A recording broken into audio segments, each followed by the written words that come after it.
Before we jump right into the properties of logarithms, and because properties of logarithms follows from what we know about properties of exponents, just take a quick second and review our exponent rules. The first three can be summarized in the acronym MADSPAM, M-A-D-S-P-M.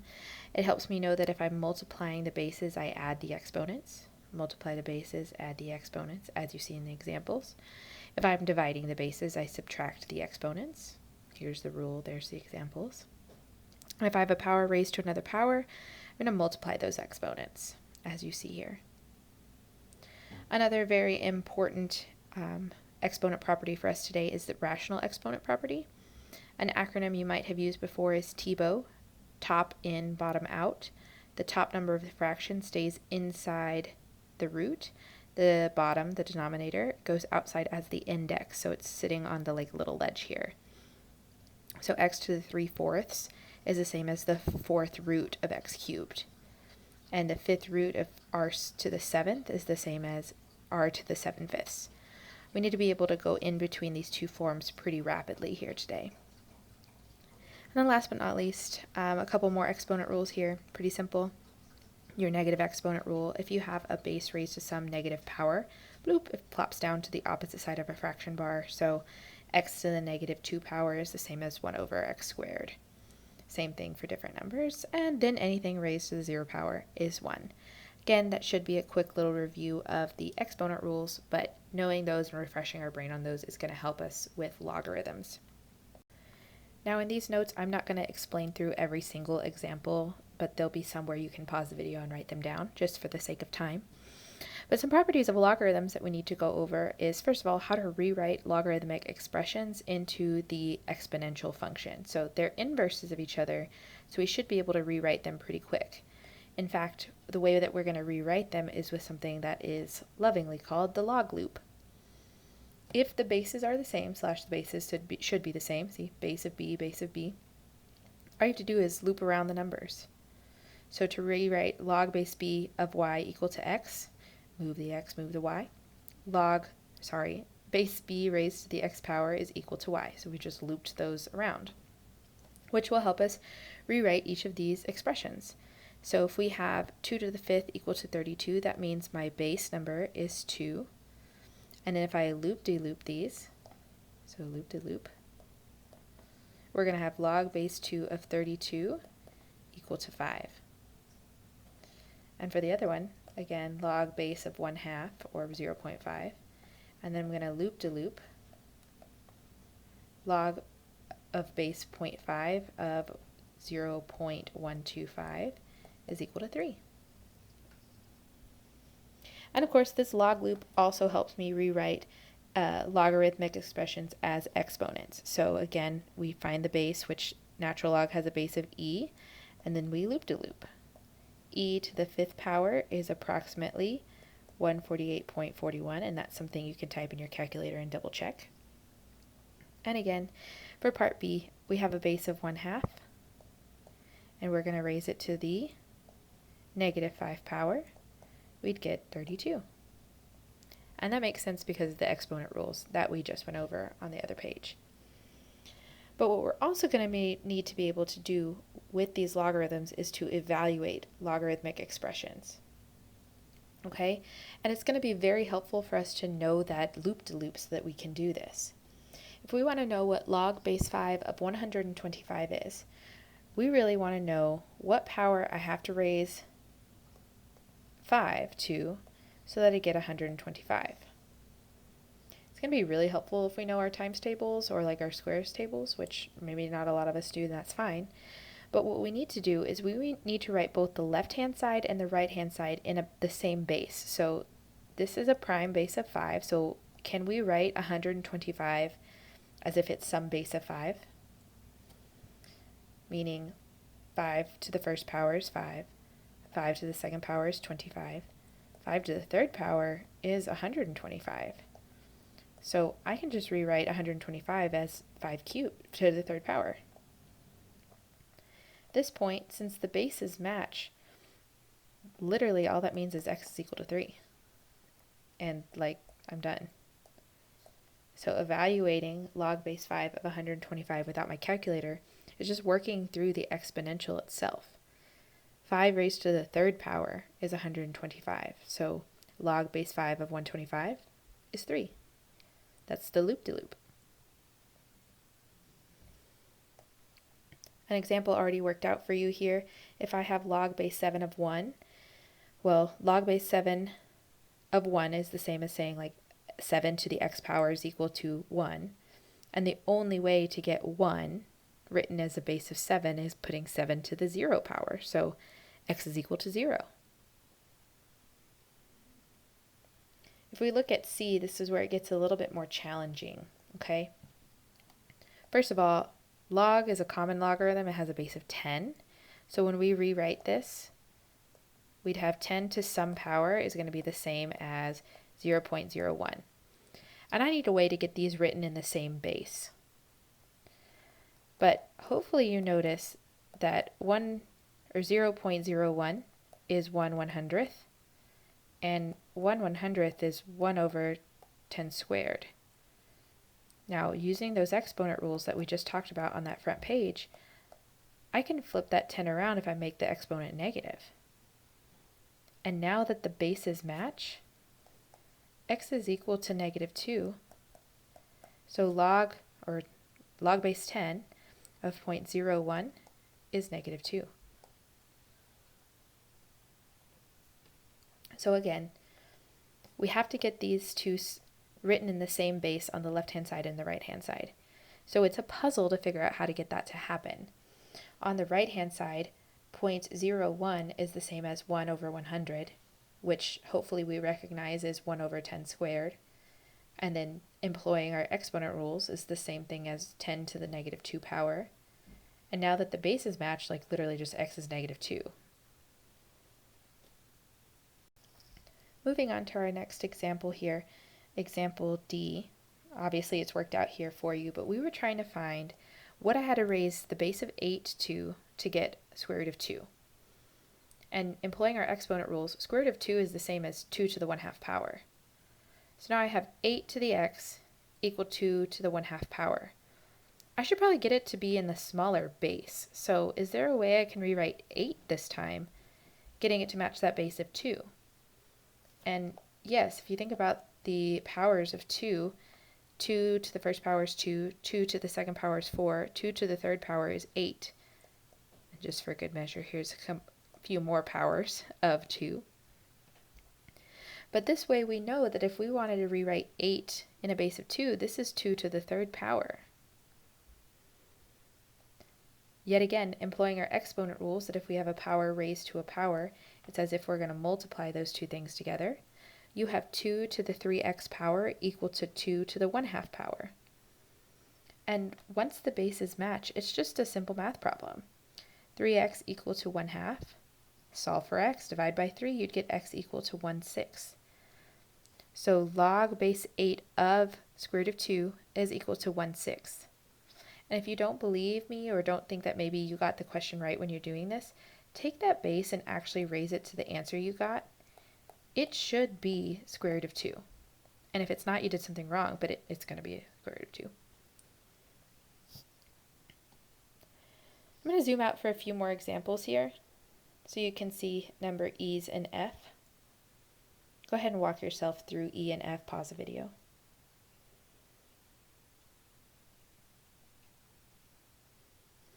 And then go ahead and pause the video again on G and H. These are stumping a few people.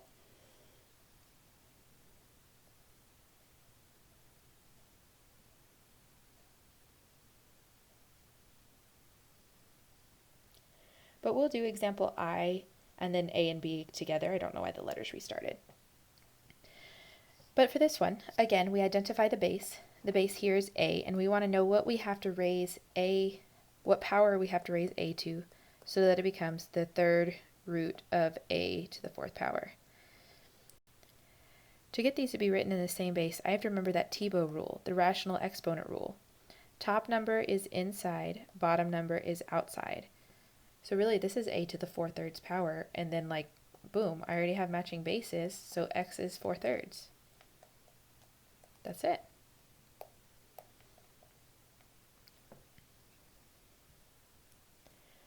Last but not least, we have a and b down here at the bottom. A is another common logarithm, so remember that the base is 10. So we're trying to see what we have to raise 10 to so that we get the fourth root of 10. But Tebow rules, the rational exponent rules, tell me that's 10 to the 1/4 power, which means x is just a fourth. Easy peasy.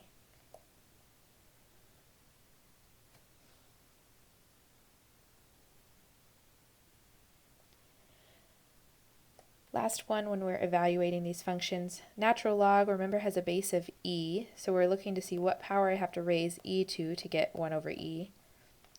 But the negative exponent rule means that 1 over e is the same as e to the negative 1. So like, oh look, matching bases already. The natural log of 1 over e is equal to negative 1. Fantastic work. If we look at our back page here, a couple more properties of logarithms to know. Is this first one right here, a consequence of the inverse property of logarithms. So notice a couple things. First of all, that these bases match. The base, like what I'm raising to a power, and the base of the logarithm are exactly the same. And when that happens, it's as if these two things cancel each other out. They're inverses. And so I'm just left with m. Same thing happens if you're taking, again, with matching bases, a logarithm of base b, and what the argument is that same base raised to some power. It's again as if these just cancel out, and you're just left with m. And this is going to be really, really helpful in the coming days. So if you look at a, log base 6 of 6 cubed, again, because the 6's match right there, boom, boom. It's as if they cancel out, and all I'm left with is 3. The common logarithm of 10 to the 5th, remember common logarithm has a base of 10, so those bases also match. So they would cancel out, and I'm left with 5. E to the natural log of 5, well, e and natural log both have the same base, so it's like they cancel, and I'm left with 5. 8 to the logarithm, base 8 of 7, cancel out, I'm left with 7.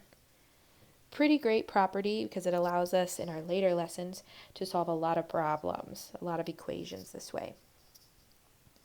There's always some property of, there's also, wow, what am I saying? Also some properties of logarithms that follow pretty much precisely with the mad spam rules that we learned at the beginning of class. If you have properties of logarithms and you're multiplying something inside the argument, so any two things smushed next to each other, remember, are multiplied. It's like there's a little multiply sign in between them. Blink. Okay. That means that we can separate those two pieces of the argument by making them their own logarithm and adding them together. It's the product rule. So multiply, add. If you're dividing something in the argument, ds, divide, we're going to subtract. That's the quotient rule for logarithms, which is pretty much exactly like the quotient rule for exponents. And if we have a logarithm with something raised to another power, so something power to a power rule, if you think of it like that, it's as if you multiply by that something. So power to power means you multiply. I like to think that this exponent like escapes, pew, and comes to the front, and it multiplies by a scalar. So we're going to be expanding these logarithms because it's really nice to be able to go in between condensed and expanded form, depending on what you need. What might be helpful for you is to look in the argument and separate everything by either a multiplication or division. Division's really obvious because it's like a whole fraction bar. But this has two multiplications, which means we're going to have the logarithm of x plus the logarithm of y cubed. And then if you also notice now, we have an exponent out here. That exponent can come flying into the front. So my actual expanded version of this logarithm is logarithm of x plus 3 times the logarithm of y. And we have our expanded logarithm. I'm just going to show you two examples before we do part D together. So go ahead and pause the video when I show you all of B and how to expand it.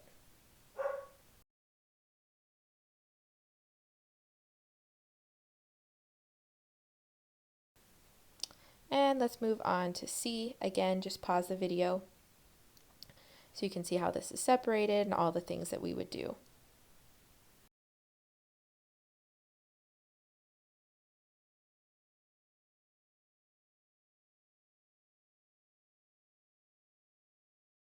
All right, but the last example we're going to do together, example D. If you notice, I already have it separated with some multiplication, so it kind of shows us where to start looking and what we might be doing. I like to separate first by multiplication, and then we'll separate by division. So we have the natural logarithm of 6 plus the natural logarithm of x to the 1/3 power. And then I'm going to be dividing everything else. So then I have the natural logarithm of e, and that's multiplied by the natural logarithm. Oh my gosh, my pen's having an issue right now. The natural logarithm of h to the 5th.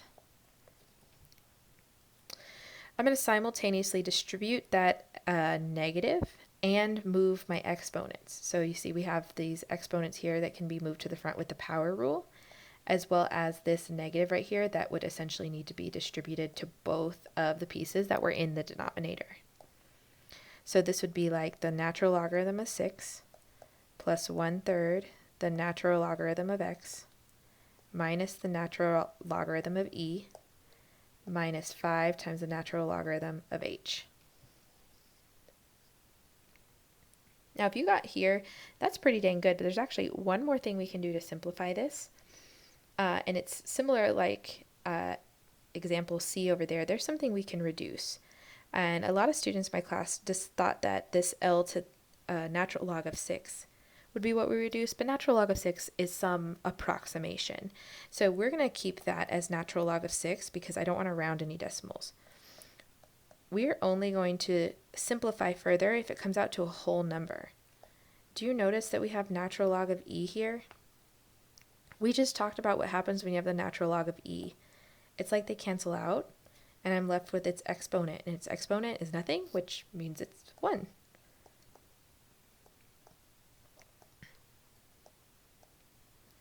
And voila, we have our expanded logarithm, following all the rules, the product, the quotient, the power rule, and simplifying where you can. But not only can we expand logarithms, we can also condense logarithms into a single logarithm. First thing we need to do when we're condensing logarithms is take care of those numbers in the front. So we have these scalar numbers multiplied in front, these coefficients. All of those are exponents when we're condensing. So we can rewrite a as the natural log of x to the 3rd minus the natural log of y to the 1/2 plus the natural log of z to the 5th. When we condense it all into one logarithm, anything that's added or positive is going to go in the numerator, like x squared. Anything that, cubed, anything that's subtracted is going to go in the denominator. Now a lot of students were like, well, you already started subtracting, so that belongs in the denominator. Nope, this is added, which means it's going in the numerator. Now this would be fine, but there's actually one more piece of simplification I'd like for us to do.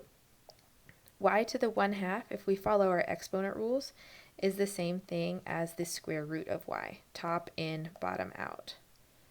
And again, my pen just malfunctioned. There we go, square root of y. So undo the power rule. Anything that's added goes in the numerator. Anything that's subtracted goes in the denominator. That's the basic rules there when you're condensing logarithms, just using those logarithmic properties. Here's another example for you guys to check out. Pause the video and go ahead and take your notes down.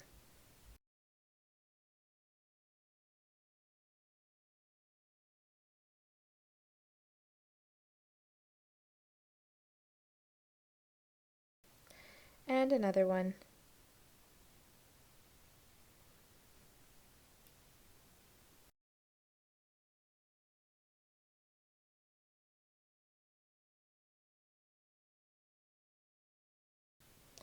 And then the last one to pause and take notes on.